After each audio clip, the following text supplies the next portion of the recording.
we're turning to that story involving Russia and WADA. So the short kind of version here is back in 2018, Russia handed over various bits of data and lab results and of any consequence, really. This was a prerequisite in their efforts to be accepted back into the good graces of World Sports Administration at large. This obviously was after state-sponsored systematic doping, the likes of which we haven't seen so brazenly since Soviet East German days. 2016 report by WADA and Richard McLaren said more than 1,000 Russian competitors across multiple sports had benefited from the scheme between 2011 and 2015.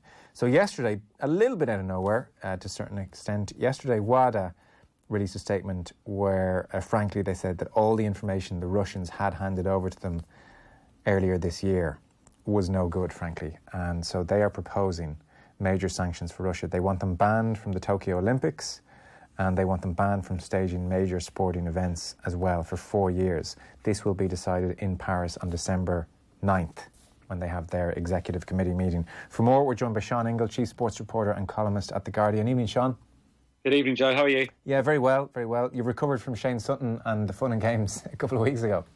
Just about, yeah, although Dr. Freeman is due next week, so that could be more enjoyment. Excellent, good. Well, I just hope Mr. Sutton is in the audience and gets to shout things whenever he wants during Freeman's evidence. That could be quite something.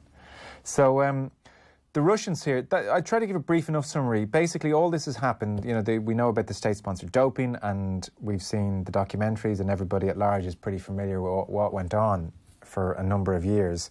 It was earlier this year that they handed over all the evidence, really. This was, I suppose, in a bid to come clean and help the authorities with their investigations, and that was the understanding. Well, essentially, you're pretty much spot on. I mean, we really have to go back to 2013, 2014, Russia hosting the Winter Olympics. They haven't done that well in sporting international sporting tournaments, so they have to try and improve. So a guy called Grigor Rodchenkov, he comes up with this steroid solution of 3 different steroids that he gives to the men and the women, either in vermouth or in whiskey, and it was called the Duchess, named after a famous Russian drink. So he gives them the steroids, and they drink it and then they spit it out, and that gives them a boost. And then in Sochi, if you remember, they have an elaborate scheme where they're able to pass contaminated urine with steroids through a mouse hole and then swap them around. And whenever this was discovered because of whistleblowers and so on. But what's happened since is the individual sports federations and the World Anti-Doping Agency have wanted more evidence. And on these computers in the Moscow lab are all this data going back between 2012 and 2015 with everything. So all who was on what they were doing and so on. So they kept asking Russia as a prerequisite, really, for the Russian Anti-Doping Agency to be declared, unsuspended. They had to hand this over. They finally did in January. Their expert IT guys had been working on it for months and months, and they found out actually that Russia had been manipulating it. They've been falsifying things. They've been deleting some things. So it's kind of got us where we are yesterday and today.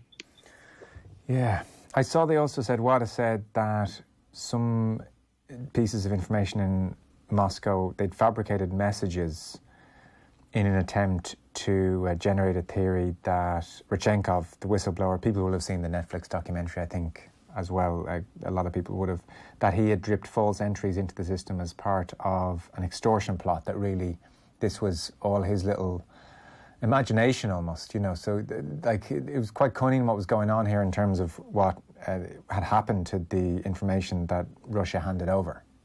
That's been the Russian line all along. They say it's not state-sponsored doping. They said it was all Rodchenkov's doing. He was doing it by himself with a couple of others. A couple of other anti-doping people, unfortunately, died in mysterious circumstances a couple of years ago. Rodchenkov, he fled to America, as anyone that's seen Icarus would have seen.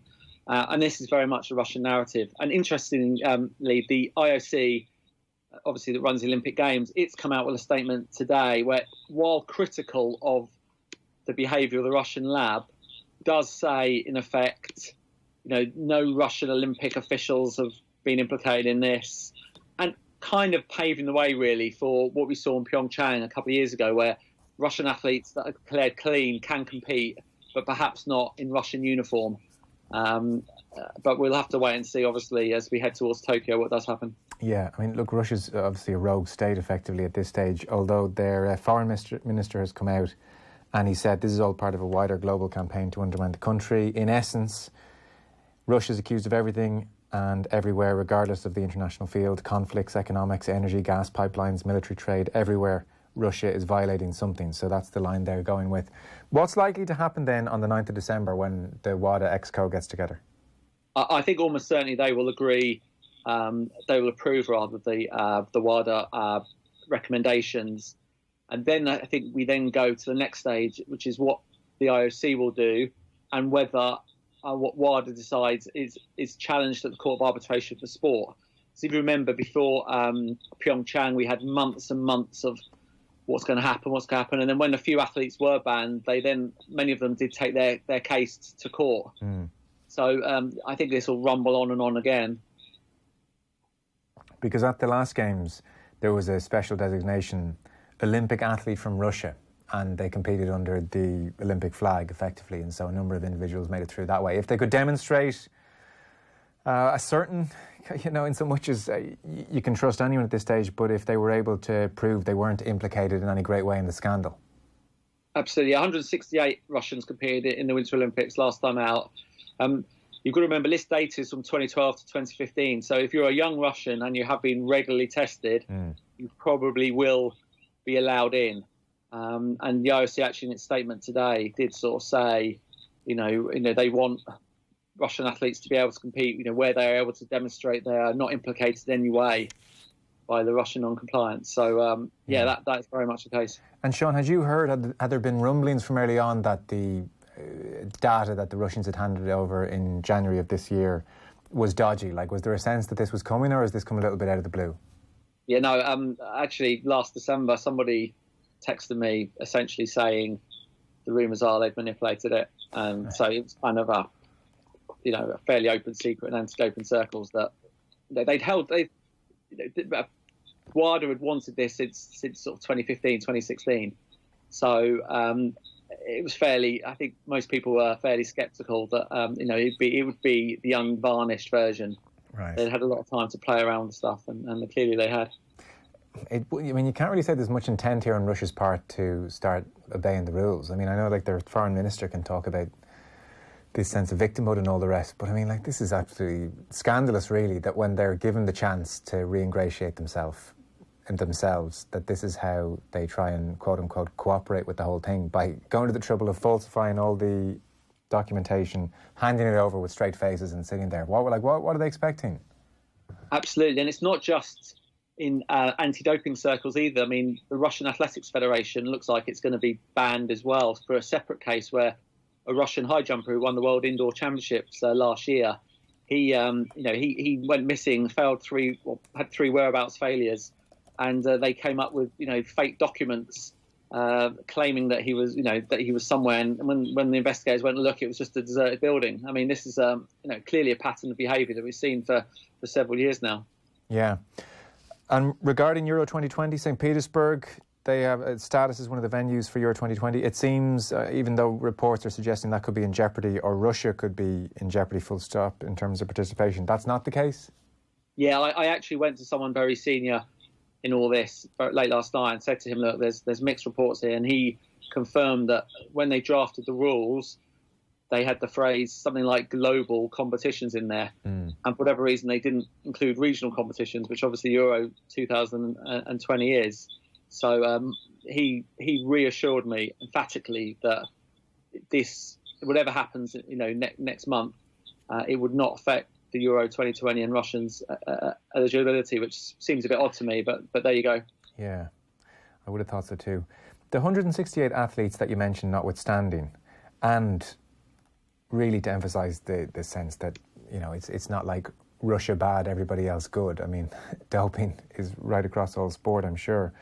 But all that said, how they need to sort this out. I mean, this is kind of just ridiculous. A country of Russia's size, the number of athletes they're producing, the number of sports they're competing in, not just Olympic sports. They just seem as far away from ever here as being any way reliable or believable. It's quite incredible that we're still here as we head towards 2020. It is, although people close to the IOC will tell you that Thomas Bach and Vladimir Putin are, quite good friends. First person that called Bach when he became IOC president was Putin. I think a more generous interpretation of all this would be that the IOC wants as many countries to compete. They don't want to discriminate against clean Russians, so they've tried to find a way. This is the IOC version, not necessarily my point of view. They've tried to find a way to, keep clean Russians competing. But you're right, it's terrible, and it's not just Russia. There are other countries that you could certainly raise an eyebrow at, and certainly historically as well. It would have been very common in the US, in Britain, and elsewhere. Go back 70s and 80s, and maybe even more recently. Yeah, I've no doubt. The 168 athletes, can you remember athletes from other countries? Was there did it leave a bitter taste in the mouth, or was there a general acceptance that, well, those 168 have proven their credentials? Like, what was the kind of air around those Olympic athletes from Russia? To be honest, most of them, I didn't want to be dragged into sort of global controversy. They almost sort of said, well, if they're allowed in, they're allowed in. I remember in Rio, there were a couple of swimmers that were beaten by Russians that kicked off about it. It's tough because I think most athletes think it's not fair, but they also don't want to be seen as someone that speaks out, or to be denying someone that could be clean, a young Russian that's supremely talented. So yeah. I can see both sides, but most of them are keeping their mouths shut in Pyeongchang. OK. Sean, listen, thanks for filling us in on that. Much appreciated. Sean Ingle is a chief sports reporter, columnist at The Guardian as well. Thanks, Sean. Thank you.